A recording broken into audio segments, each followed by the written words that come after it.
Hello and welcome to Me and You and Nancy Drew, the podcast where I, Colleen, and I, Megan, are reading and discussing the Nancy Drew books one at a time and going through the other items in the Nancy Drew universe. I recently just got the Nancy Drew board game, the newer one from Barnes & Noble, so that'll be in here eventually. I'm very excited about that. But today we read book 4 of the original series, The Mystery at Lilac Inn.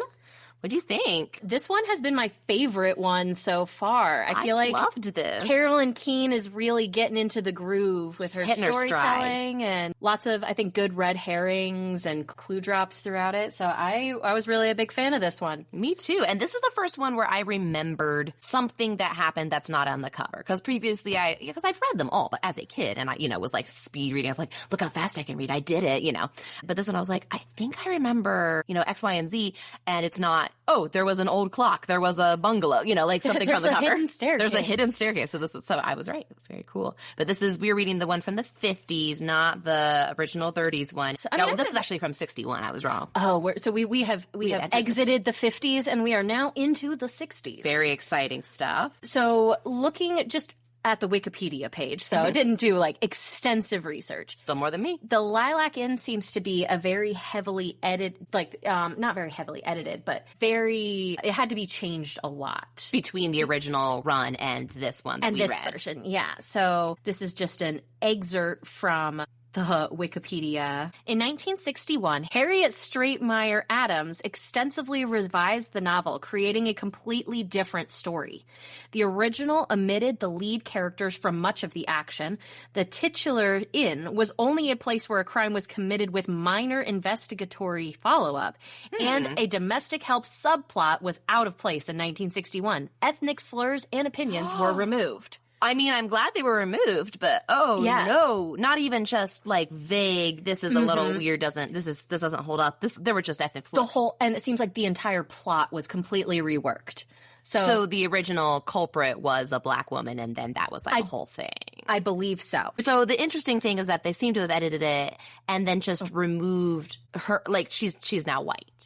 I think so. Which is an interesting way to edit. So Megan got me a copy of the original book 1, Secret of the Old Clock, from 1930, I think right? it's from 1930, yeah. Yeah, it smells really good. It's beautiful. It's got imprint of the classic silhouette with the heels and the magnifying glass on the cover. It's very cool. And on the inside cover, it has some really good notes from previous owners. My favorite is this little cursive that says if this book should ever roam, box its ears and send it home to this address in Brooklyn, New York. And then there's stuff from the library and there's stuff from this. And then Megan wrote in it. It's very good.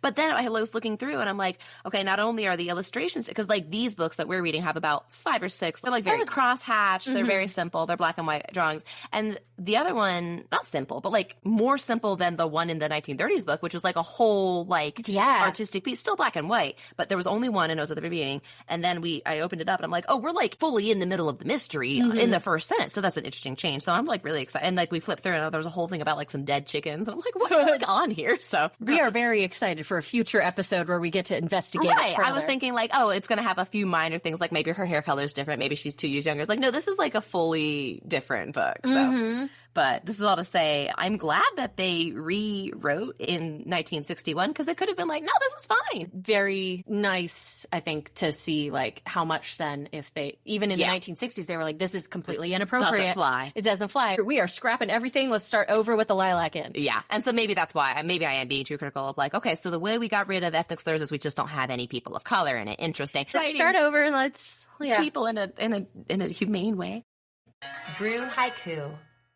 I actually wrote mine ahead of time instead of 10 minutes ago, so I'm very excited. All right. Would you like to go first? I can go first. All right. I'm ready. Haunted Lilac Inn. 1 million characters. Diamonds, ghosts, and subs. I love it, but we also have some very similar... I mean, it was the same book. It was the same book, but I think we went a similar all right. style. Hit me up. A doppelganger? Lilac Inn. Under attack. Ghosts. Jewel thieves. Bombs. Ooh, I really like that. It was a very dramatic book. It was a very dramatic. There was a time bomb. There was a ticking time bomb. And there was a submarine. Submarine that was maybe shaped like a shark. Unclear. Unclear, yes. 30-second recap. It is now time for the 30-second recap where we tell you what our best summary of what actually happened in the book. All right, ready, set, go. Nancy and Helen are together again on another adventure at the Lilac Inn. Also, there is a doppelganger of Nancy who is very convincing, and everyone is convinced it is her. She does fraud and steals Nancy's identity, all while Nancy is also investigating this ghost at the Lilac Inn, and there's missing jewels that go missing immediately after they appear.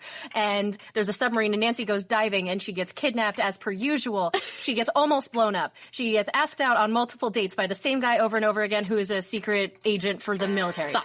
Very good. I missed a lot. There's a lot happening in this book. A lot happening in this book. So much going on. All right, time me. Okay.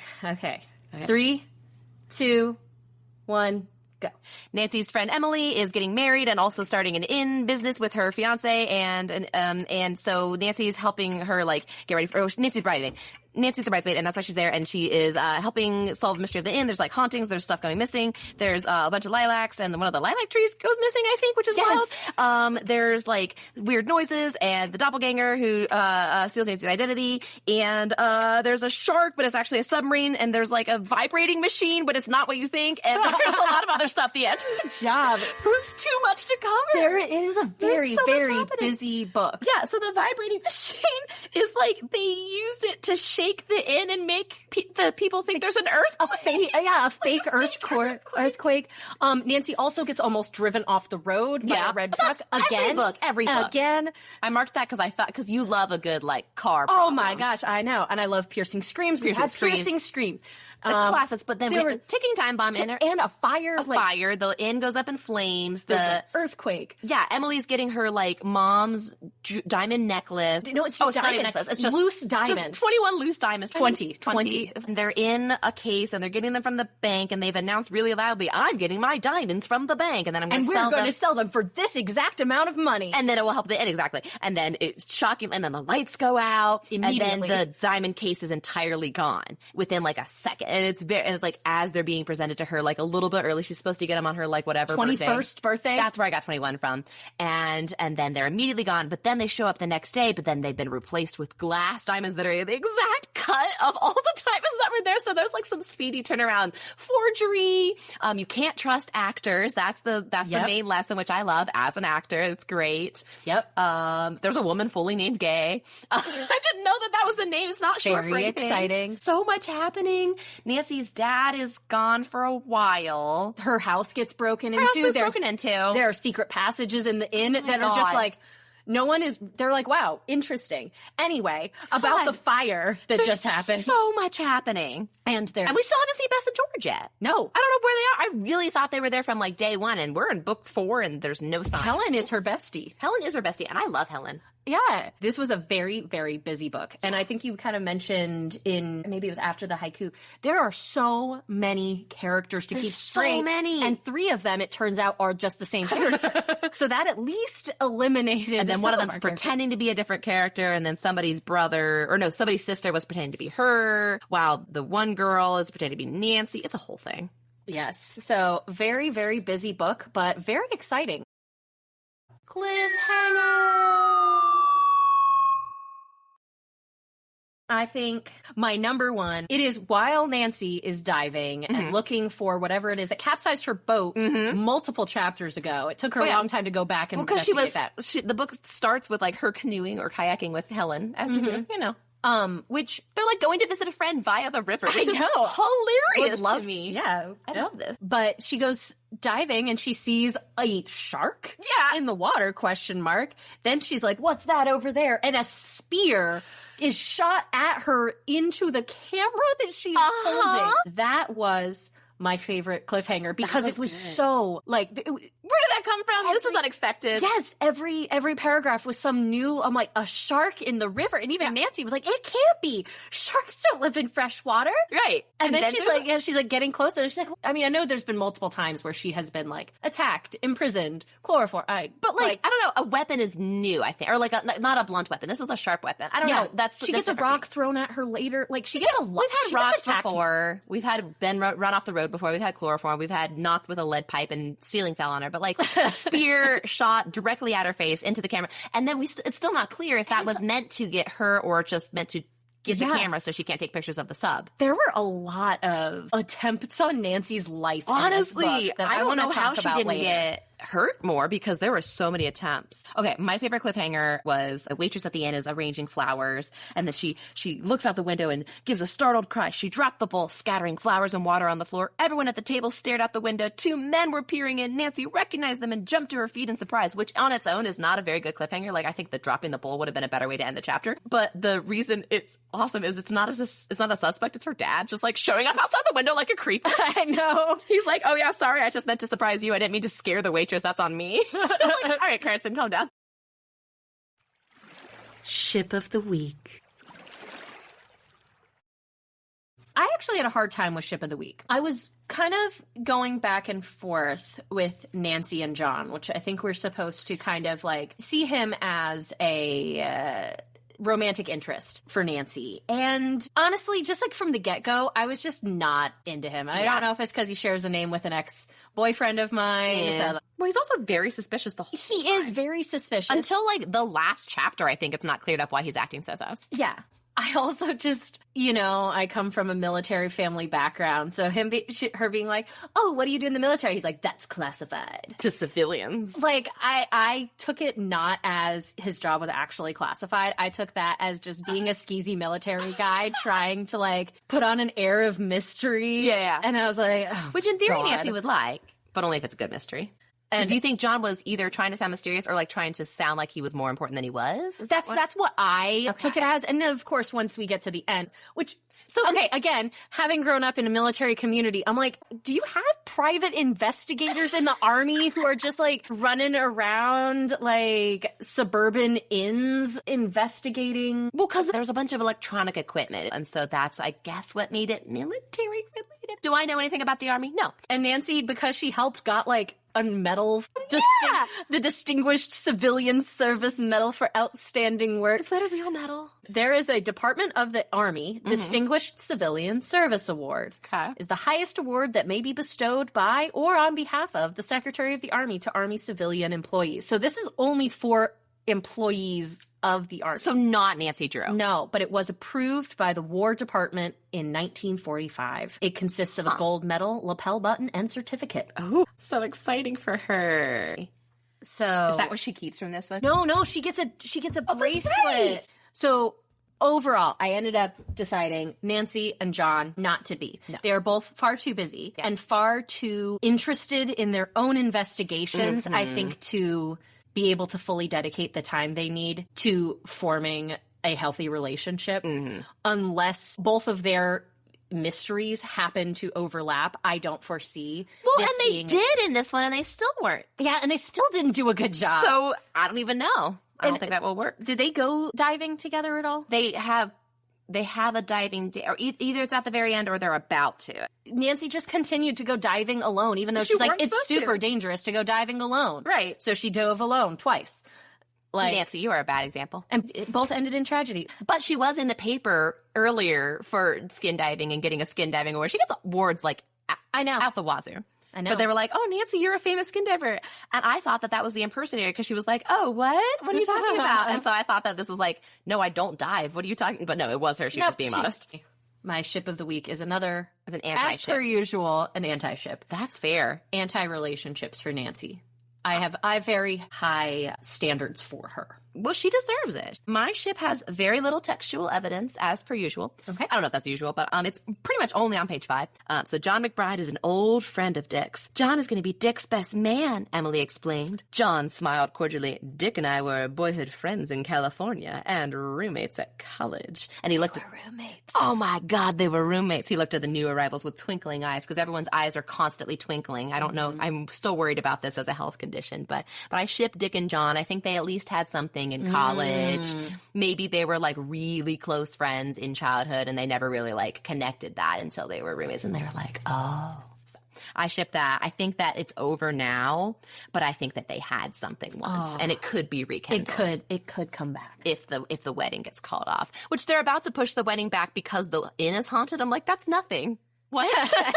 Also, like, I mean, it probably was different back then, but like I'm thinking of how early I had to book my wedding venue. It was like a year and a half out. They didn't even specify. Were they getting married at the Lilac Inn? You know what? I bet they are. Like, it would be a very beautiful venue. And then they're in charge of, booking because it's her property. But I guess I wasn't thinking about that. But if they get married at Lilac Inn, then they can move it whenever they want. But people, they save the date and they get there, whatever. Yeah. But I got to push it back because the inn's haunted, guys. Okay. Cooking Corner.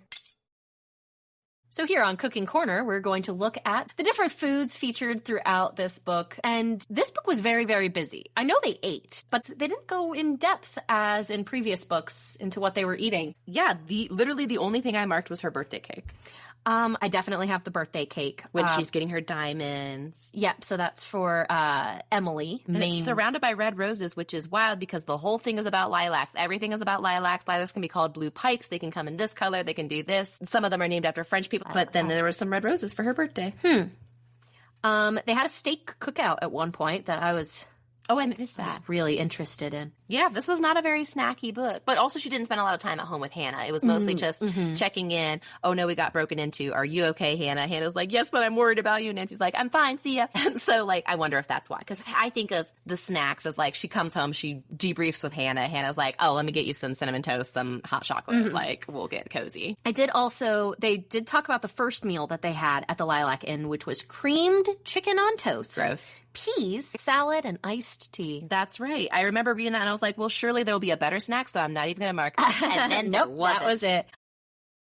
Fashion police. Okay, so they're getting ready for Emily's birthday dinner. Nancy has a pink sheath dress and pumps, and I knew what those were. And then Helen wore an aqua organdy, and I Googled that. I did too. And my thing says organdy is a sheer fabric, and it looks like something you can't wear on its own. Okay, that looks much better. A party dress, maybe many layers of it. It looks kind of like tulle. Yeah, what it looks like, it says it's a very sheer fabric. You can see like somebody put their hand behind it, and you can see the hand completely. It's just a little blurry, but it's like still, you can see all of it. So I'm like, you can't wear that to dinner. That's for just Helen. That should just be for you. Maybe Nancy. But that's not for dinner. I think it's got lots of different layers. But most of the ones when I was looking it up are very fancy. And I was like, Helen, you are overdressed. But it is a very it's a dinner where she's getting like thousands and thousands of dollars of diamonds. So like that is true.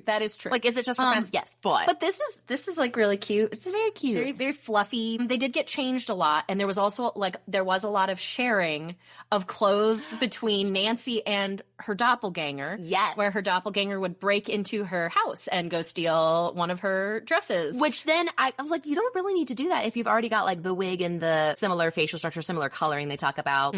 But I really appreciate that they're like, oh yeah, she wore that dress I've seen you in before, and that's why I knew it was you when you showed up at the clothing store and spent thousands and thousands of dollars that you don't have. I'm like, what? Yeah. Or even John was like, oh yeah, you were wearing that dress you were wearing yesterday when I saw you. Like, it was your pink sheath dress. Yeah. Good recognizing styles of dress, John. Sure. I wrote down the lilac pink bridesmaid dresses that they were going to wear to go with the lilac theme. So they must be getting married at the lilac. They must be getting married at the lilac. I love that Nancy's always bridesmaid. Always a bridesmaid, never a bride. Yes, that's basically how they end the book too, and that's my moral of the story. But I can tell you now. Did you catch this? They're like, because Helen's getting married soon and Emily's getting married soon, and then they're like, oh my god, we're actually being such bad friends right now. Goodness, Nancy, you must be tired of hearing us talk about steady partners when Nancy interrupted, laughing gaily. She said, not at all. For the present, my steady partner is going to be Mr. Yes. Yes, Nancy. Wasn't that the last line of the book? The very last line. It's amazing. A good thing to end on. That's what I mean. I just think the writing in general was better in this book than the other three. Good job, Carolyn Keene. Yeah, Carolyn Keene really stepping up here. The other one I wanted to talk about that I thought seemed nice was she and Helen change when they first arrive. Because they get dumped in the river. And they're wearing, like, I think just shorts and tops, but they dress in pastel dresses on page 7. And I'm like, are they matching pastel dresses? Did you guys plan this? I just thought it was cute. Oh, that's very cute. Yeah, the only other, like, interesting fashion that we see in here is the skin diving outfit. She's got her diving rubber suit.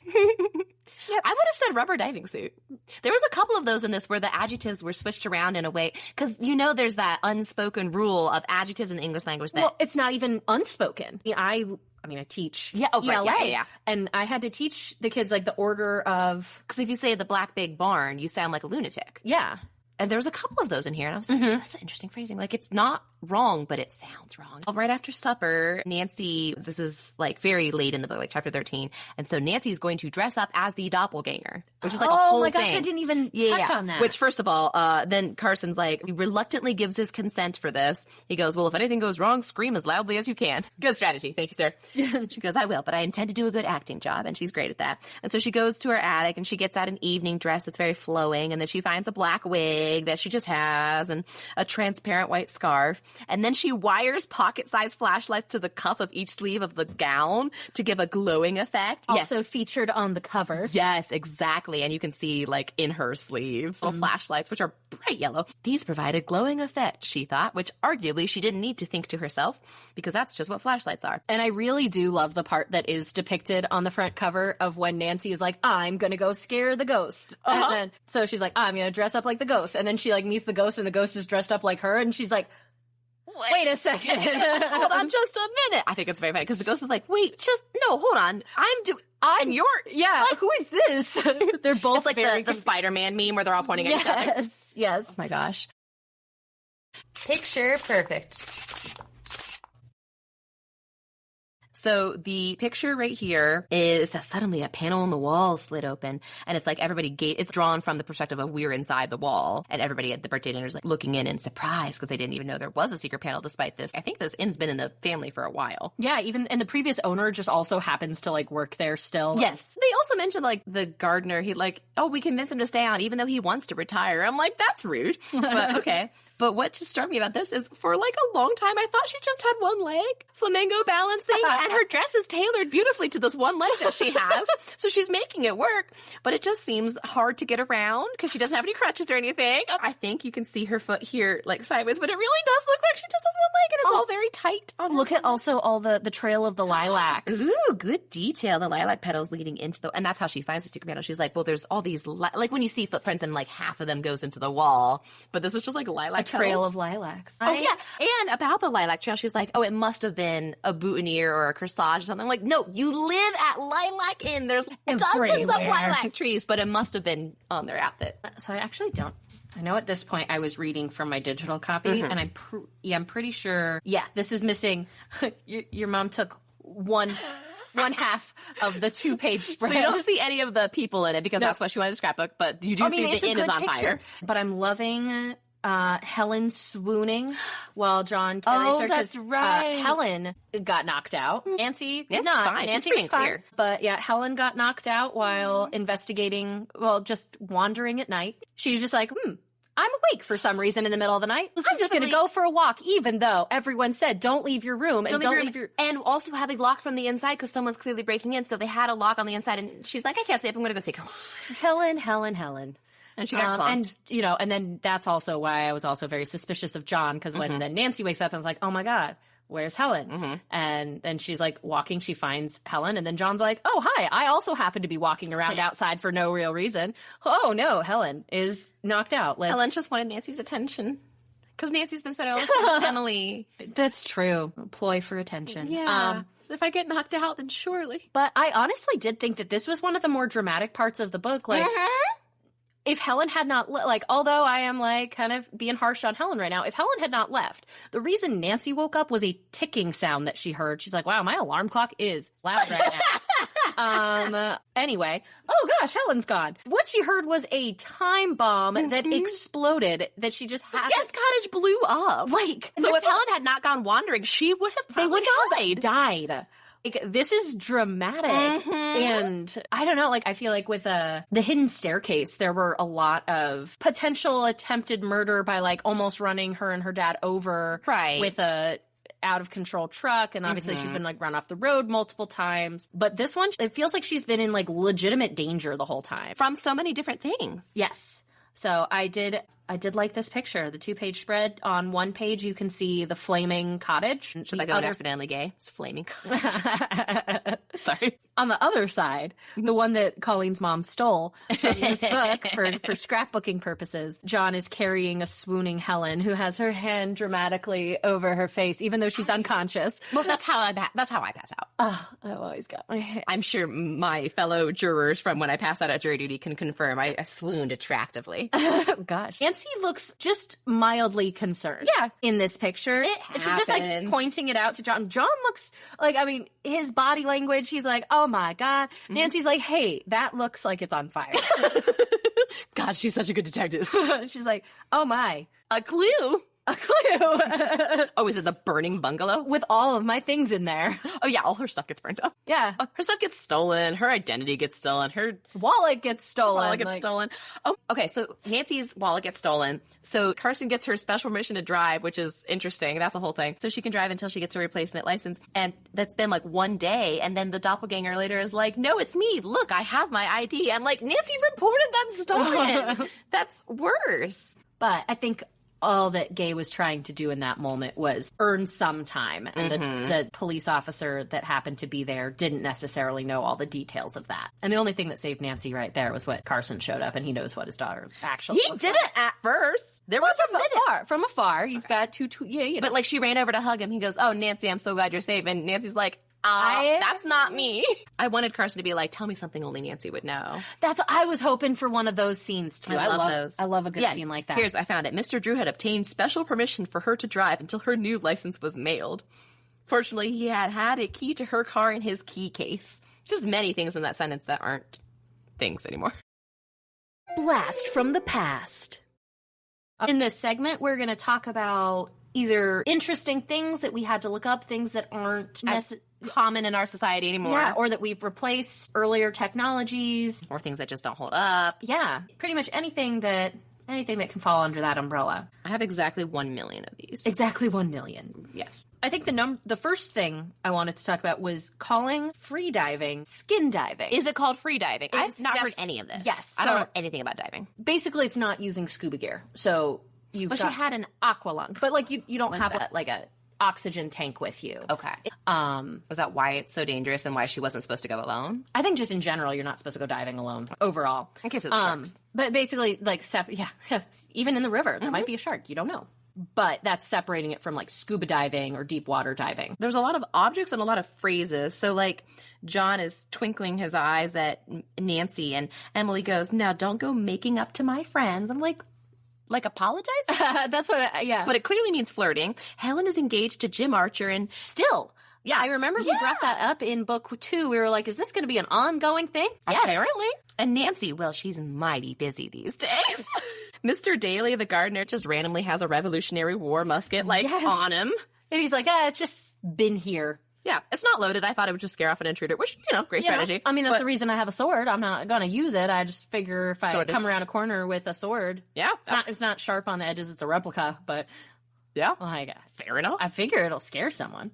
So I get Mr. Daly. I get it. They have to firefight the cottage. We didn't talk about this. They have to do that themselves. They have to get like a bucket brigade going. And they do. They are able to put it out. They are, but it's like, in my head, that's never going to be as effective as the fire department. But if it's in the country and I guess that just stuff was spaced out enough that was not going to come fast enough. Yeah. And you have to go find a landline to call them. There's no sprinklers, obviously. Yeah. They're kind of out in the country. Ooh, would this be a situation where a fireboat could come? We used to have a kiddie pool that was shaped like a fireboat. Oh my gosh. And then if you hook the hose of the fireboat would spray water. That's amazing. It was so cool, but I've never seen a fireboat in real life. But if they're on the river and people are coming up to visit them on the river. I saw fireboats in Venice. Ooh, that makes sense. I also wanted to talk about the eavesdropping on the phone. Yes! Because I obviously remember that as a possibility from my childhood. Nancy's calling somebody, and then before she hangs up, she hears a click as if somebody else on the landline on another phone in the other room has hung up as well. So it turns out the phone is actually tapped, not someone in the house. Because it's an inn, and there's a lot of different rooms, and they're like, which of them are hooked up? Because I know that inn's not ready yet, so it's not every phone. We've got it narrowed down to a couple of rooms. I think it's the rude Maud lady, who we have not talked about at all. We got to bring her up later. Did you, growing up, have to deal with that? No, I don't know. My family we're pretty respectful of each other. But I remember that being a hallmark of sitcoms and stuff. Like the nosy friend or the nosy parent, listening in on the line. And it just struck me. I'm like, oh, shoot, that's not a thing at all anymore. It's just really within not. the last decade, really. My parents just got rid of their landline. My dad has a landline, but it's pretty much only for spam. Nobody really calls exactly. them. Yeah, my husband's parents still have a landline, and the only person that calls is his grandpa and spam. Yep. So they always answer it because it's either grandpa or spam. Yeah, our great aunts will switch between calling my dad's cell or the house phone, and I don't know how they decide. They're just weird in general. I love them. I had forgotten that was a possibility. There's not really the same way of, I mean, I'm sure that you can still listen in on phone calls in different ways in... And I'm sure we've invented new ways, but that was just a very common of like someone in your house is like very easily like any day. Yeah, you could. You did not necessarily know as long as they were quiet on the other line, and they wait for you to hang up first, so you don't hear a click. Then all of your conversations could theoretically be listened to. So you got to be careful about what you say on the phone. I want to talk about the charge plate. That is my next thing too. Great, tell me more about this. So her identity gets stolen, but before it's not even her whole wallet. It is just for this like department store. They're like, yeah, you showed up and then you bought stuff you couldn't afford and blah, blah, blah. And so, yeah, her charge plate is gone. What is this? Well, and it's also, not even just a credit card for the store like you would have like a Kohl's credit card. I think it is. It is like it is. Yeah. A charge plate is a precursor to a credit card. Okay. So a charge plate is an identification plate, one that you can take an impression, issued to a customer and used to make purchases on a credit basis. When you say take an impression, is that like put a paper over it and like rub it like a gravestone rubbing type thing? Exactly. Okay. I have some pictures of what a charge plate looks like. So see, it's got like the name and the address. It's got a little case that you slide it into. Now that to me feels easier to fake than like a credit card. They've got the official one, and Nancy has to sign it.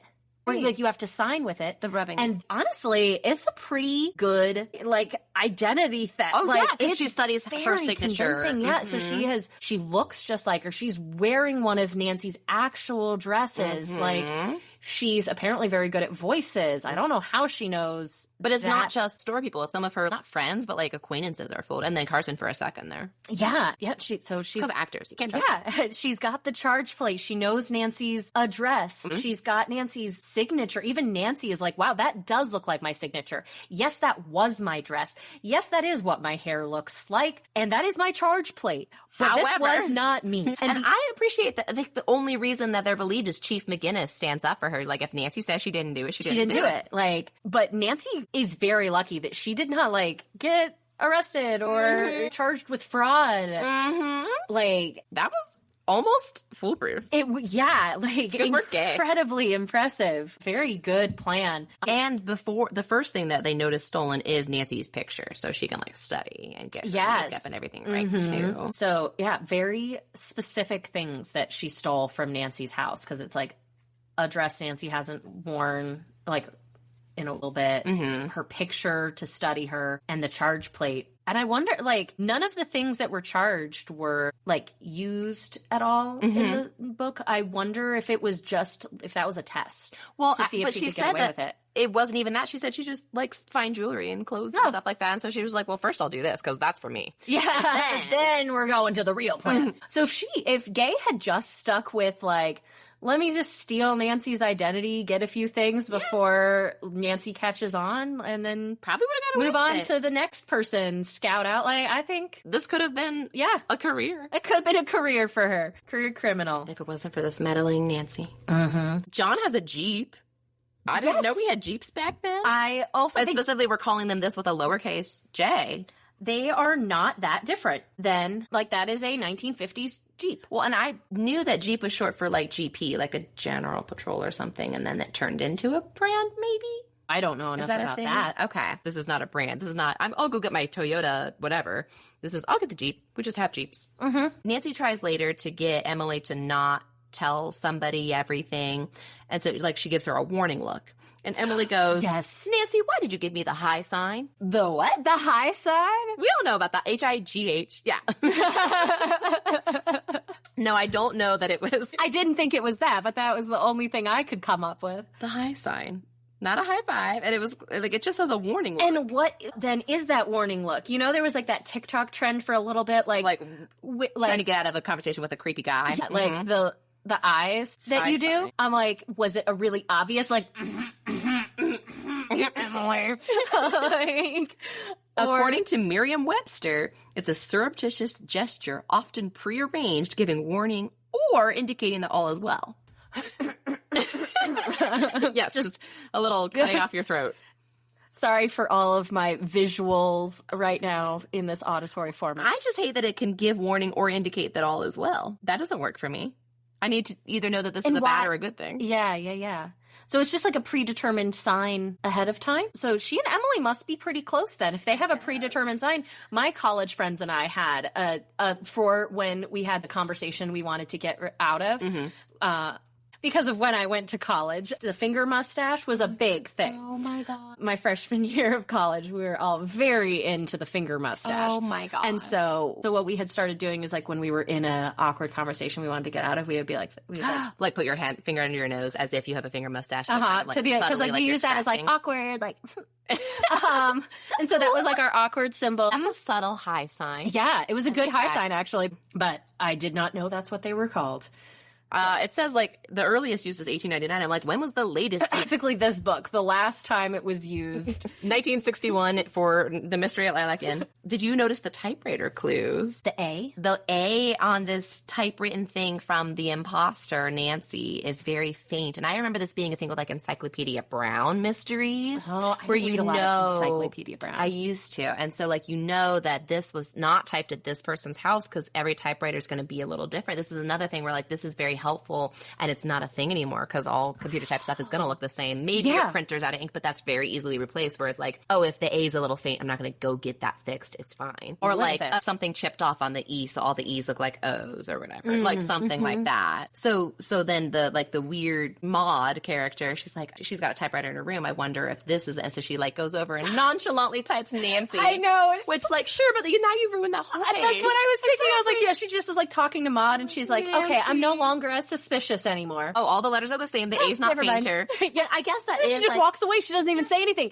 She just goes over to her typewriter, types her name, and leaves. Like a normal person. So to Maud, it's just the most off the wall, like, you never know what that Nancy Drew's gonna do next. Yeah, I don't know, man. That's very odd. One other thing I wanted to talk about was the word Titian. That's Strawberry Blonde. Yes. I only know that from Nancy. Yes. I think it's going to be in a lot of other books. So when I searched the word Titian, because mostly I also wanted to know how to pronounce it, because it is spelled Titian.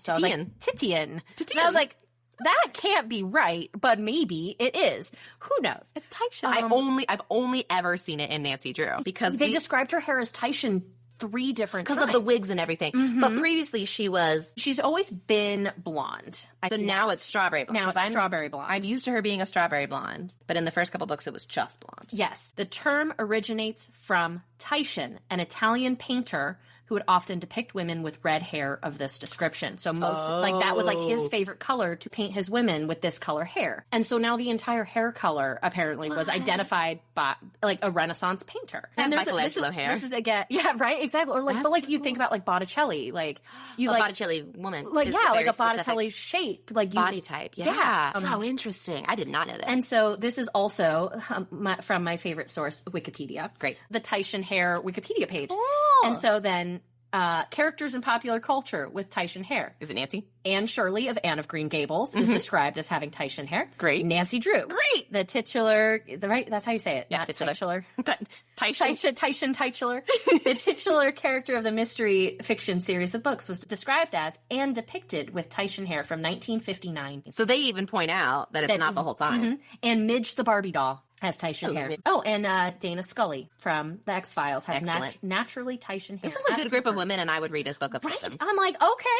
And you can still, mostly we call it, I think, strawberry blonde or red blonde, but you can buy this hair dye that's Titian red blonde color charm. Look at hair color. And yeah, I don't think I've seen that on a lot of hair. Like, that's not the usual. And right? well, and now, yeah. And I hadn't ever really heard it described like that. But then when I was looking, like, it seems to still, it's not unused. It's still a word that we like use in advertising and things like that. I mean, even the X-Files. But yeah, Titian, I feel like, is a very, very blast from the past because it goes all the way back to the Renaissance. Yeah, it goes all the way back to the Renaissance. I almost texted you while I was reading it because I spent 20 solid minutes looking up things about Titian hair, and I was like, I am still on page 1. Great work. I have fallen down the rabbit hole. Yeah, that's us. I have one more, and it's a word I got hung up on, but it's not as good. Just then, Nancy noticed an envelope stuck in the crotch of the tree. it just means the intersection. I know it's what it means, but I've never heard it used for anything other than the intersection of legs. And then she just keeps talking about Nancy picked up the damp envelope, wondering if it had been blown there or placed in the crotch for someone to find. It's like, you need to stop, ma'am. And this probably isn't right, but you think of a crotchety old man, and they're very cross. It's not related, right? Because that's like the cross of the branches, it's the cross of the legs, it's the intersection. That can't be right. But the crotch of the tree. Crotch of the tree. Call it something else. There's so many other words, ma'am. That's all. That's a great one to end on, right? Wound watch. In this segment, we focus on the wounds sustained by our dear, darling Nancy. She, despite being in danger from probably 20 different things, doesn't really get hurt. Yeah. I just wrote down that she got, like, tied up and bound and was kind of thrown around a submarine. And then the submarine also crashes and is, like, burning up as well. And so she has to escape from that. So she might have some smoke inhalation. But, like, she's pretty much fine. Yeah, I mean, she survives a crashed canoe, a bomb, the fire set by the bomb. Gas cottage is burning down. A skin diving incident with a spear. A rock gets thrown at her car. She almost gets run off the road. She's kidnapped and the submarine is sinking. There's something else too, I think. But she's fine. She doesn't get hurt, which I'm happy for. But I'm like, wow. Carson doesn't get, chloroformed. Helen gets knocked out by a blunt instrument by the imposter. But no. That's it. There's no wounds to watch for it on our dear protagonist or even her father. Yeah. So good job, Nancy. Yeah. This is the safest you've been despite everything that's happening. Thus far. Safest she has been. So where's our that is actually something I did want to maybe consider adding to this section is the number of drownings. Or close calls. Drowning. Girl has been in so many boating accidents in 4 books. Yes. And there's 2 in this one. So, like, it's getting higher and higher. Yeah. How often are you in the water? I'm never in the water. Me neither. I'm also, like, kind of afraid of it because I'm afraid of getting in a boat accident. And last time I was in a kayak, I did get into a kayaking accident and drown my phone. Oh, my God. And punch a rock. That's right. I remember this. That was fun. Yeah. But, like, that happened to me once. It was fairly traumatizing where I was like, oh, shoot, this is why people drown. I'm a very good swimmer, and I've lived by the water, actually, most of my life because of the Navy, but I mean, I know Nancy lives on a river, and I guess she, like, goes places. Does she live next to her, or does she just... Well, I mean, she's in River Heights, so I assume, like... I never connected that I'm not a good sleuth. In the first book, she does not go in the river or any water. But then there's, like, she's boating to her friend's camp, to summer camp with Helen. In the Bungalow Mystery. Is that the Bungalow Mystery? And then, so there's one. She's, like, always almost drowning. I know. So she had to fix a boat in one of them. Because the boat engine. Yeah. I mean, she almost drowns in a storm. She doesn't drown at all in the first book. But the third book, she's almost drowns twice in that one. Yeah. They started sinking, and they had to call for help. And that girl was like, I'll save you. My parents drowned. And Nancy's like, wow, that must have been traumatizing. Tell me more. That's also, right. I just almost drowned. And then she almost drowns again. Nancy. Yeah, so... Girl needs to stay away from the water. But she's a good swimmer. She's a very good swimmer. And diver. She has awards. Awards for diving, and she's in the newspaper about it. Yeah.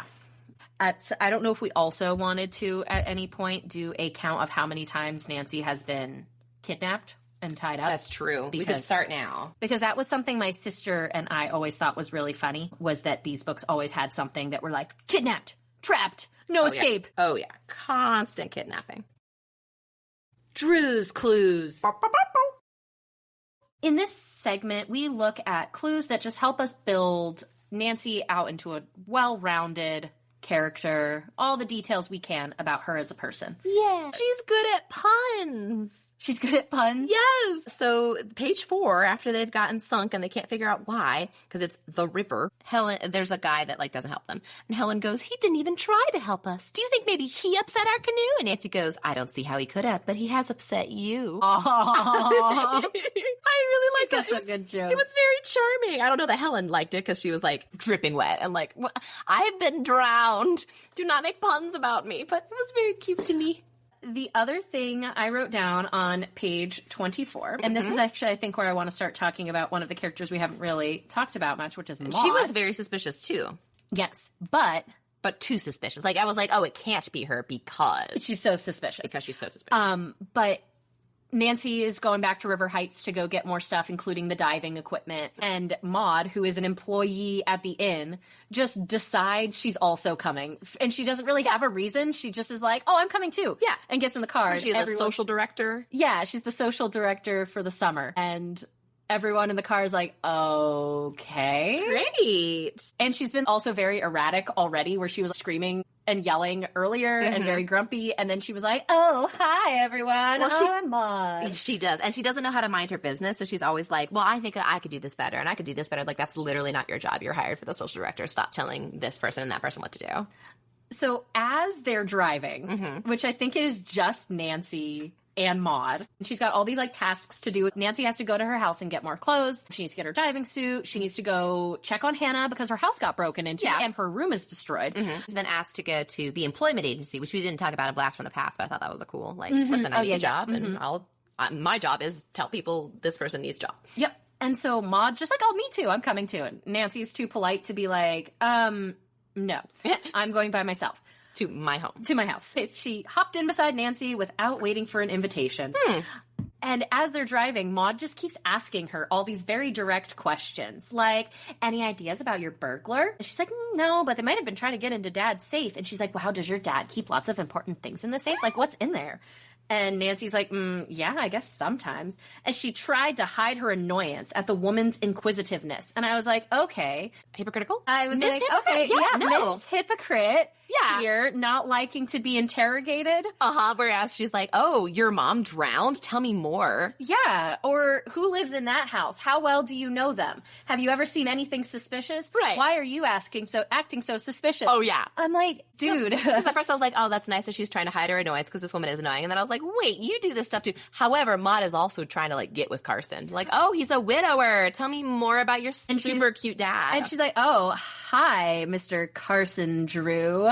Flutter my eyelashes. Literally. And I'm Nancy's sure like, she probably twinkled her eyes. She tried. So Maude spends the whole book being very suspicious and very annoying. She knows best. She knows what's going to happen at the inn. Nancy's been asked to go get a new maid because the maid quit because it was haunted. The maid was freaking out. Now, the maid was gay. Was the woman named Gay who is impersonating everybody. Yes. And so she's like, it's too haunted here. I can't do it. Right? Yep. She was the first maid. And then she was also the second maid. So then Nancy's like, hey, I'll stop at the employment agency, see if anybody's like says I could use work. Maid or waitress? Waitress, actually. Waitress, sorry, my bad. But then Maude's like, oh, don't worry. I already stopped by for you. And there's somebody there and she'll come by tomorrow for an interview. And she actually came by that night. And it's, to avoid the employment agency having a record of her because she wants to be on the down low. And it is the same girl, but she's so good at makeup and disguises that they don't notice, blah, blah, blah.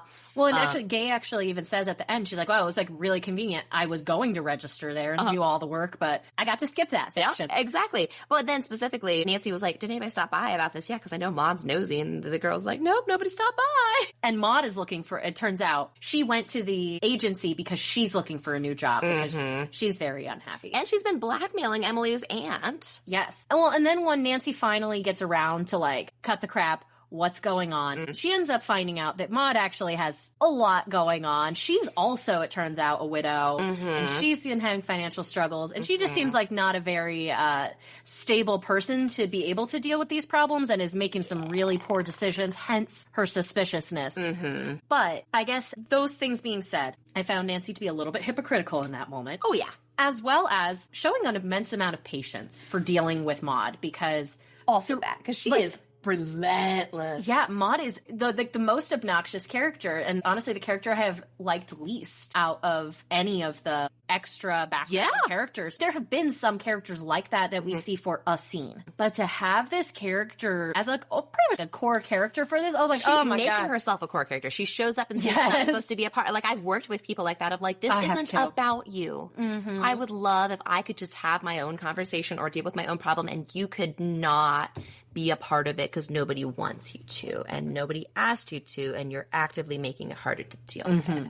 And I see that you need attention, but could you find it in a different way? And not with my dad. And not exactly. Like, go away. Mom. Yeah, she's very attention seeking, but I'm very impressed with Nancy's patience. And it's Emily who finally like breaks down and is like, get out of here, go somewhere else, stop talking, stop doing this. Oh my God. I love that. Thank you, Emily. Yes. I know. So those are my Drew's clues for Nancy. She goes to church again in this book. I've got one more, and it is Mr. Drew confessing alarm about Nancy meeting with her double. He goes, no telling what she and her accomplices may be up to, but whatever you do, Nancy, don't overstep anyone's legal rights. I'll remember. Thanks, Dad, for that reminder. Most people don't have to be reminded. It's fine. You know who needed some more reminders of things like that? Veronica Mars. Who Honestly, she's always doing crimes. I know, and her dad is also involved in law enforcement. And he never is like, you know, Veronica, maybe you shouldn't go break into people's houses. Until she's fully at the police station for breaking into someone's house, and then they have to be like, this is awkward. You're always here. Thoughts? Crime bad unless I'm doing it. Yes, right. I have one more, which is that Nancy is terrible at coming up with fake aliases. I was also thinking of Veronica Mars for this, because Veronica Mars goes by Nancy Drew at one point and introduces her dad as Carson, which was very funny to me. Yes. So what is Nancy's fake name here? Drew Gruen. Her first name, Drew, D-R-U. Last name, Hannah's last name. Good work.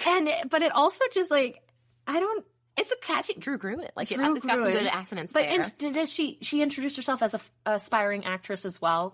Yeah. It is a good stage name. Yes. But I do But think it could be so knowing easily Nancy traced. I just feel like it could have been an opportunity for a lot more creativity. She's busy. She's getting blown up constantly. She doesn't have time to be creative. It's that Maslow's hierarchy of needs. Bottom tier, don't get blown up. Then at the top, you can do creative stage names. Perfect. Sleuthing skills. In this segment, we help you, the listener, gather the skills necessary so that you can follow in Nancy Drew's sleuthing footsteps. Her nice, beautiful exclamation point shaped high-heeled footsteps. Yes. These are things you need to have already in your skill toolkit before you even start on your first mystery. If you don't know these, don't even try. If your mystery is starting now, you have to bow out because you might not have all the skills necessary. So first off, I noted that they are not only excellent swimmers, but when they sink, Nancy and Helen instinctively grab their buoyant waterproof canvas traveling bags. All of your supplies must be waterproof and buoyant in case you end up in a boating accident. Several times per book. What have you caught? Another skill you need is diving. Yes. You need experience in diving as well as your own diving equipment. Correct. That is more of a toolkit. Yep. But you will not be given diving equipment. You must provide your own. Must provide your own. And I did highlight the headline for the write-up of Nancy Drew's diving. And the headline says, daughter of local lawyer Carson Drew learns her ABCs in skin diving. And the C's is spelled S-E-A-S. Although it is in the river, but it's fine. She finished first by total points in the 20-student group. So you have to not only be good at skin diving, you have to get points at doing it, which I don't know. Award-winning. An award-winning skin diver. How do you get points at skin diving? I don't know. I thought it was just kind of depth, length of time able to stay down. You must have amazing reflexes. You need to be able to catch spears that have been shot at you with your camera lens. You need to be able to dodge rocks thrown at you as you are in your investigating vehicle. Whether that's your mystery machine, your adorable convertible. Your adorable convertible. But even just, you hear the ticking, you need to get up. The instincts have got to be on point.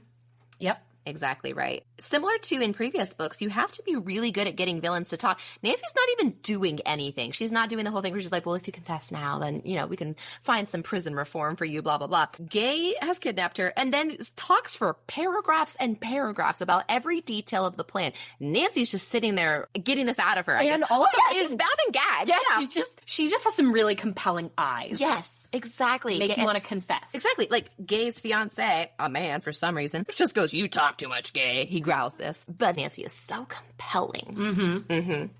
And the last skill that I have, you need acting and costuming skills a la Count Olaf of a series of unfortunate events. Yes. So a trunk in your attic full of random costumes that you might need at a moment's notice, including a ghost costume. Obviously. Which is put together from, she said the wig was from a costume party and the dress is from something else. And then the flashlights I would not have thought of as a costume piece, but they are used in this way. And they're in her costume trunk, apparently. Yeah. So, this is something that you can be building from all sorts of different resources. As you've seen, Nancy has its Halloween costumes and other different things that she has around. Make sure you are putting together your disguise case. Exactly. My last one is you have to be able to kind of look at a wall, maybe feel it once, and identify the secret passageway at once. So she sees these little lilac buds. She's like, how'd they get here? And nobody says, because we're at the Lilac Inn, ma'am. She looks at the wall thoughtfully. She taps the wall a little bit, finds one spot that sounds different, has a hollow ring, and then presses against it, and the panel slides aside. People lived there for decades, and they didn't know there was any secret passageways there. And Nancy's like, this wall is wrong. Got it. Yep. So it reminds me of when she sits upright in bed and remembers something from the attic that looked weird. Of like, that's not a thing, but okay. So carpentry? Carpentry. Ooh, that would probably help a lot. Just wall knowledge in general. Wallage, if you will. Wallage. Accidentally gay. All right, this segment is where we talk about things that probably were not intended to seem queer, either due to the language used or due to the subtext we have identified from our modern lens as seeming a little fruity, as it were. I can say that, I'm a little fruity. And it's great. So obviously we've got the main villain named Gay. She signs a letter hastily, but with love. Gay. And I love this very much. At the end, you know, she's like, she was disguised as Mary, disguised as Jean or whatever. And at the end she goes, you can just call me Gay now. Like, very angry. I thought that was very entertaining just because I didn't know that was a name. It's delightful. Like, I've heard of, what am I thinking of when I think of the word Gaylords? Like, that was a thing. Gaylord was a name. Is it a guy's Male name? But I've never heard just like the girl named Gay. And then Jean, who is also gay in disguise, is like, well, I'm going to the opticians first and then I'll stop at my girlfriend's. But obviously that is probably just a friend that's a girl, as is used today. But I just thought that was very entertaining. Have you noticed anything in here? Obviously, a lot about Gay. Gay. When you said Gay's partner, not romantic partner, just crime partner, Yes. correct? But she, like, writes a letter to Lily, another actress, like... And she's jealous of her because Lily Give my gets all the best good to your roles. dad. But, like... But she still cares about her. Hastily, but with love. Like, even though she's like, oh, I was always so jealous of her, she steals something to give to her dad. Like a really nice hand-carved blue pipe made out of wood from the blue pipe tree, which is a lilac tree. And, I mean, she doesn't seem to have contacted anyone else under her true alias. Oh, and the girl that was one of the first people she stole from, and that person's, like, totally forgiven her. Yeah, and, like... I didn't even catch that. Yeah, I was so hung up on Dick and John at the beginning being, like, college friends. Well, this is cute, actually. Yeah, so Aw. I feel like she's got some very complex feelings for There's a Lily. lot going on for I don't her. remember what Lily's last name. Lily Merriweather, That sounds right. an actress. I keep seeing, like, Lil and as for Lilac, so I'm like, that's not helpful. I put Helen and Nancy sharing a cabin as per usual. Yes, and then Mr. Drew is like, Helen, you got, like, knocked out. You need to go home. And she goes, I can't desert Nancy. I know. It's so cute. I do ship them very much. Joan of Arc is brought up, one of the queerest saints. I mean, we were talking about this earlier off mic, but there's obviously, she didn't use any of these words that we would use to identify herself, but she really resonates with a lot of, like, trans-masc people and non-binary people. A big part of the reason why she got burned at the stake is not for her Religious heresy. It's because she wanted to wear pants and not a dress. And there's a lot of, like, gender stuff involved with her, and we don't have time to go into all of it here, but I was just like, oh, hello, I noticed you. I see you. I have on page 10, queer things have been going on at this inn. I marked that too. I'm thinking of quitting as the next one. I can't deal with that. Out of context. No, yeah, it's just like the inn's haunted. My last one is, we mentioned it earlier, of like, oh, don't go making it to my friends. You know, Nancy's mighty busy these days. And that sounded like a euphemism to me of like, oh, this is a confirmed bachelor. You know, he's too busy for love. Of like, yeah, he's confirmed. Bert and Ernie, confirmed bachelors. So I thought that was a nice little out if she's not into it. Miscellaneous mysteries. In this segment, Miscellaneous Mysteries, we talk about anything else that didn't really fit anywhere else but seems important enough to discuss. Oh, yeah. What miscellaneous mysteries have you brought forth for us? I'm concerned that Nancy Drew is a radium girl. Tell me more. Do you know about the radium girls? I do. Tell me about them. The radium girls were in factories making the glowing parts of, like, wristwatches. So they would have, like, radium on, like, paint brushes and paint the parts that needed to glow. And oftentimes the work was so very small, like they would like either hold it in their mouth, like in between different things. They would tend to lick the paintbrushes to get it really pointy. Yep. And in the way that you might like get an end of thread. Yeah. Which, I mean, I do and that. way too much. Oh, me too, Probably but I while also I'm- don't work with radium. No. And it's also the radium was very expensive. So it's like, don't waste it by being sloppy. You need to get the radium very fine point. And so their teeth would start glowing and then their teeth would start falling out and they died. Now, I don't think that Nancy works in a radium wristwatch factory. These are around 1917 starting then. But her watch has a luminous dial and I'm very concerned that it's radioactive and that this is going to be a source of later injuries. And she's not going to know where it's coming from. It's going to seem very mysterious because the radium girls knew that like, oh, if I'm glowing when I get home, it's because I've got radium on me and it's very fun and cool. But they didn't realize that like, oh, my teeth are rotting out of my head and like my organs are failing. That's because of the radium. So I'm just concerned about that. So I want to keep an eye on her luminous watch. Radium became more popular in the intervening years and was used in almost every watch between 1917 and the early 1970s. Wow. So we're in the right time period for this, unfortunately. Yeah. So just concerning. I didn't have a ton of miscellaneous mysteries. Most of the ones that I had here I was able to place into other segments. But I just felt like my question is more just for Carolyn Keene. The end was so rushed. It was. There was so much happening. Within 2 pages. I don't even think... Oh, did we talk about why is a shark? Why did they have the submarine? That one, that's never clear. Okay. Why So they have a submarine. Can you physically have a sub in a river? Well, and they're like, it's a really small one. I'm like, Oh, well, if it's a small one, that's fine. but like Nancy, there are different sections of it, and she's in one section, and the drivers are in a different section. Like, So they've got a sub in the river, they're diving for stuff, and they're doing something in a building next door, and so they have the vibrating machine to shake the... I don't know. it's I not really am clear not what their sure. like overall plan is. Something with the electronics that John is hunting down. It's all and they're related. selling it, like, and that's what selling it. happens And in then the last chapter. It's all being explained, but not very well. The sub looks like a shark to scare off people, or just because that's Just the shape because of it's it. fun.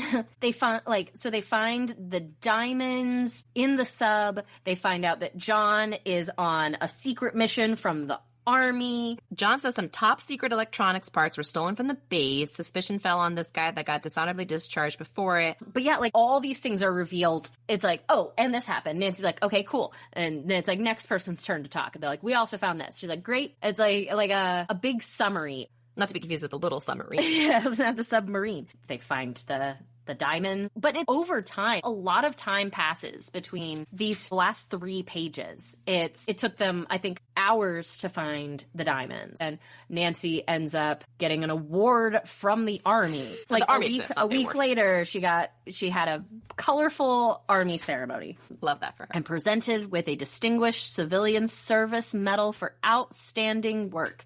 Then she goes back to the Lilac Inn on the eve of Emily's wedding, and we wrap up the story in like 5 paragraphs. It's just very rushed, considering there was so much happening that I don't know. It was and everything else I felt like was so detailed prior to this that it just felt a little like whiplash at the end, where I'm like, whoa, okay. She was. We're over. Here's what happened.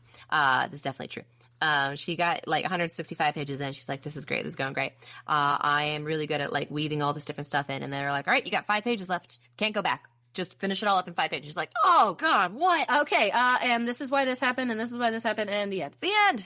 Like, and we figure out like about the other Mary Malone and how she was the sister of gay, and like just it wasn't took her her brother, name. that was her husband. A lot of exposition to wrap up the story very quickly, because it was a very involved story, and I was a little disappointed, to be honest, with just the ending. Everything else I really liked. It was very fun. It just didn't get concluded very well.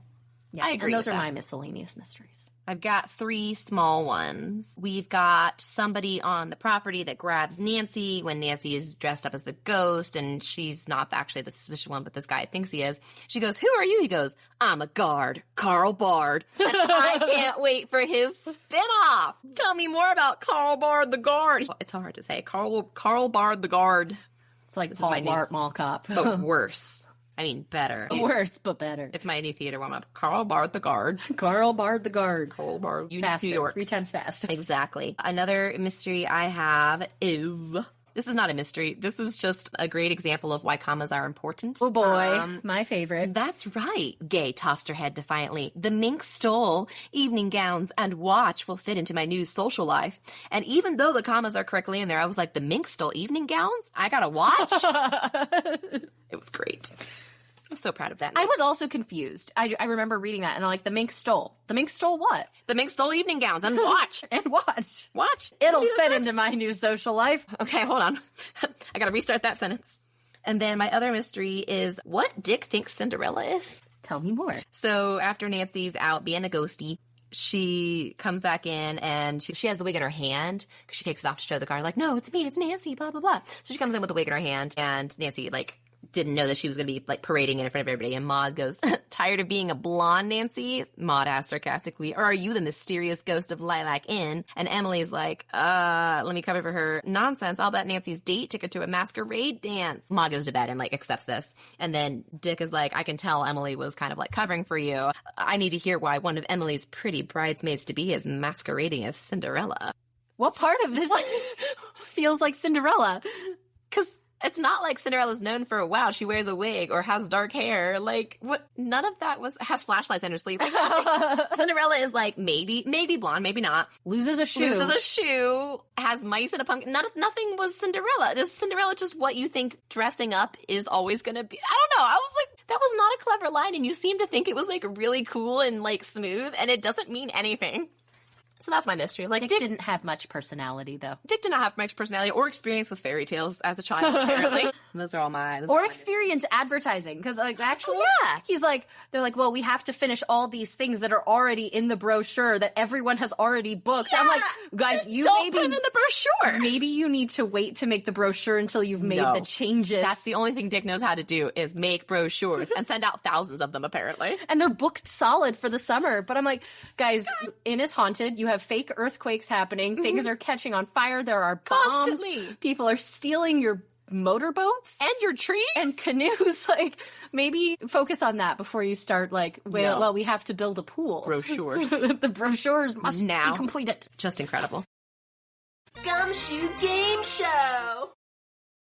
Welcome to the Gumshoe Game Show Diamond Edition. Oh, no. All of these questions are going to be about diamonds, and especially diamonds in media, but not exclusively, because this one is about an author, this first one. Okay. Question one. Wait. Oh, we have to discuss my reward. Yes. My prize.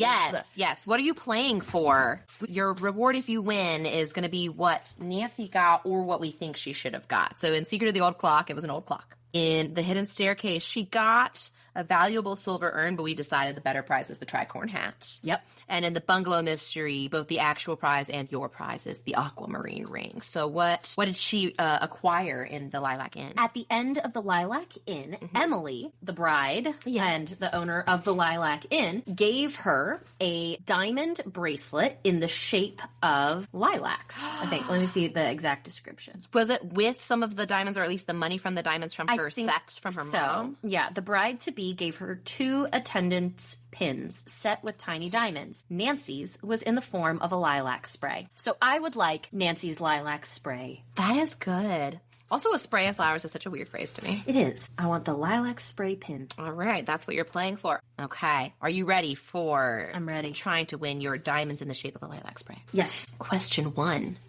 A diamond brooch and ring, once belonging to Agatha Christie, were sold for $60,000, converted from pounds sterling, by me, in 2014 after what event? So what prompted these diamonds to be sold for a large amount of money? A, her estate was running low on money and held an auction for the diamonds. B, a series of riddles and clues were solved that led to the finding of the diamonds. I hope it's that one. C, a woman found them in a trunk she bought for $120 at a sale held by the estate.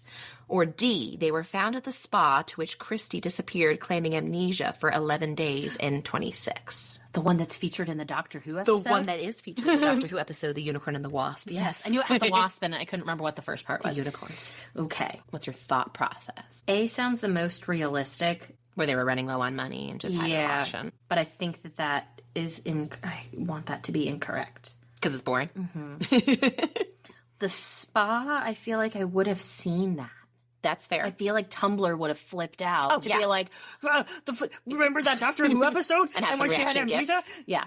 So I'm gonna feel like that. I'm going What's to that? feel. Salt. Like it's too salty. It's too salty, he says. I'm gonna go with C. Correct. Yes. She bought a trunk from them for $120, but it was £100, and it was $120, and then she found the $60,000 diamond set. Yes. So good. I really wanted the riddles and clues to be know, correct. That I would have been know. very fun.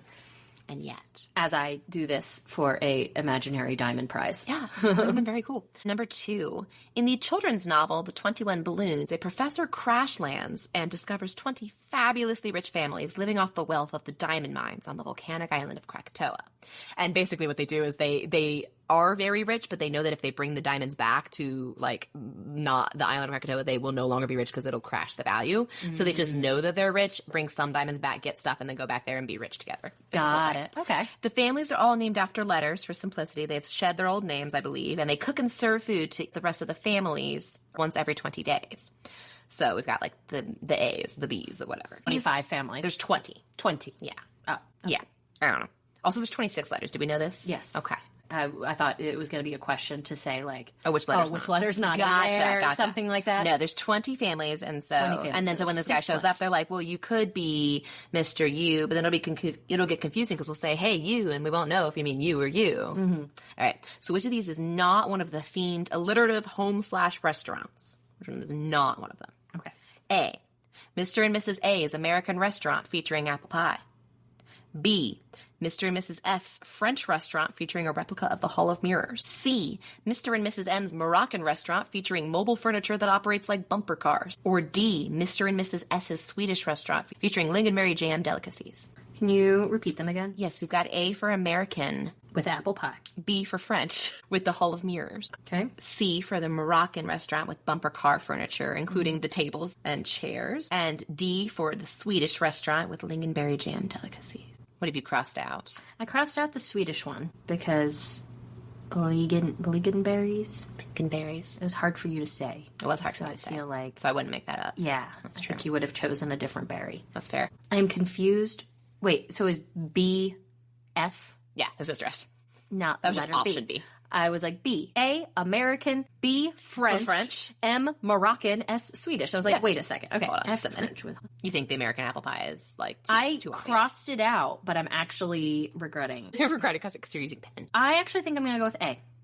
It is actually the Swedish restaurant. The Swedish restaurant is not part of it. I'm surprised. I was gonna make it even sound fake because the lingonberry jam, it sounds like an IKEA thing, but it is actually like a thing. Like, but then I was gonna put in the little IKEA shark, and I had to look up how to say it. It's blowhai, the BLAHHA, which I would have said blahaj, which is the shark that is a submarine. It's a submarine. Yes, it's a stuffed shark. And I was going to add that into of like, yes, they have a shark. No, everyone apparently hates when it's M Day because they're like, I hate eating here because the tables and chairs are moving and I get sick. I felt like that one was definitely true. Yeah. And actually, so considering I crossed out A and D, even though I thought B and C, as I was thinking about it, I'm like, no, those ones are correct. Those ones definitely are right. Yeah, that was an interesting thought process. That yeah, that one was a really currently have 1 detailed point. one, and I'm sorry about that. That's but okay. I just love No. that they were like, yes, we have all of our diamond mines, and we're going to do all this different stuff with it, and keep it separate. And so like they have like sunglasses that they wear if they want to like go into the mine and just be like, look how rich I am. This is all my section. This is here. mine. Exactly. I'm going to leave it here because otherwise I won't be rich. All right, question 3. You're 1 for 2 so far. You're doing great. Question 3. In the Hunger Games, Effie Trinket is trying to point out that Katniss and Peeta aren't hopeless just because they come from the coal mining district. However, rather than pointing out the similarities between coal and diamonds, what does Effie erroneously say? A. You can even find coal inside an oyster. B. If you put enough pressure on coal, it turns to pearls. C. Hashtag coal, more like hashtag goals, am I right? D. If we didn't have coal, we'd never have onyx. So A is oyster. O is comparing coal to pearls. B is pearls. C is hashtag coal, hashtag goals. And D is onyx. It's not C. It's not C. Correct. We didn't have hashtags back then. I am going to say B. Correct. If you put enough pressure on coal, Effie thinks it turns to pearls, and that's very nice for her. And then it's brought up again in Catching Fire when Finnick is like diving for oysters and to eat, and he like finds one with a pearl inside, and then Peeta and Katniss are like, "Lol, that's us." Oh, that's us. That's us. Underwater. Exactly. In the coal mines. In the coal mines that are underwater. Question 4. In Greek mythology, Okay. in Greek mythology, Uranus's mother Gaia gives him a diamond sickle. What does he do with it? A. Castrate his father. B. Behead a gorgon. C. Impress his lover. D. Mine for redstone. I am gonna go with A. Correct. He castrates Cronus. Because I know he castrates Cronus. That's one of the only things I know about him. Very good. I was like, I hope he used the diamond sickle. Is that what it is? It is the diamond sickle. Now, bonus, what is B referencing? Jason. No. No, doesn't Jason? The other one. Perseus. Perseus does use the diamond sickle to behead Medusa. Oh, I didn't know While he had a she's diamond asleep. sickle. I know he did behead. Mm-hmm.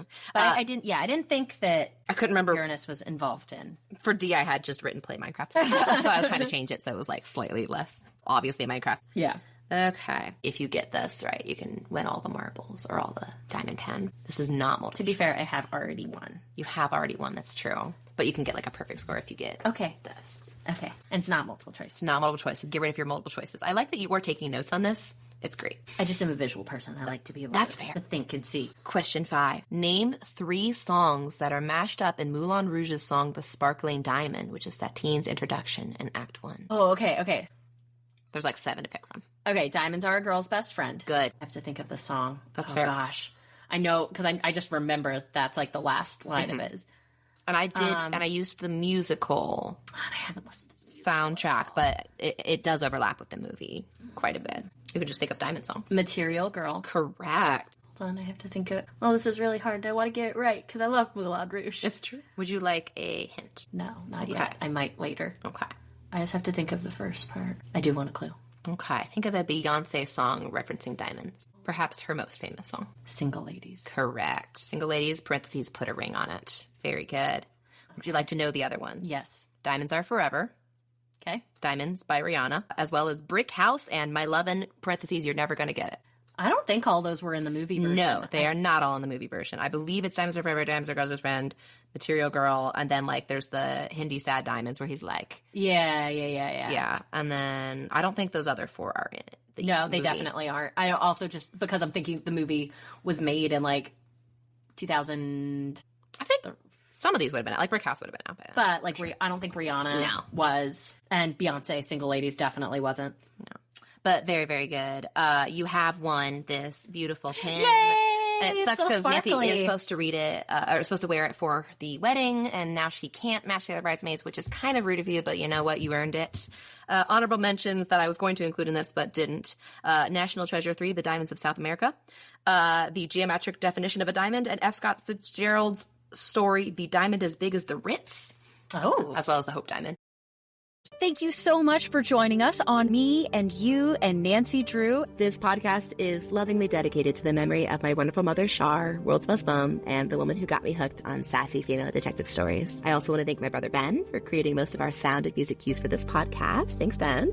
You can check out our website, meandyouandnancydrew.com, for show transcripts, links to our social media, and our Patreon, where we'll post any images that we described during the podcast. Those will be visible to anyone without a paywall, so that we're not describing nebulous images that you can't see at home. But if you'd like to become a patron, there are various perks there, including outtakes or things that got cut for time, stickers, and cross-stitch patterns to create your own Drewseum at home, and more. Thank you, Megan, for editing the podcast, doing a lot of research about podcast creation, and adding a few additional sound cues as needed. Thank you, Colleen, for also editing the podcast, for transcribing it, and for helping create our logo. Thank you to our partners for all the support and love, and especially for lending us their microphones that they bought for a completely different purpose, but said we could borrow once in a while. And finally, thank you, of course, to Carolyn Keene for independently writing each of the Nancy Drew books from 1930 to modern day. And remember, whatever you do, don't overstep anyone's legal rights. see you next time. Nope, won't see ya. We won't. You'll hear us next time.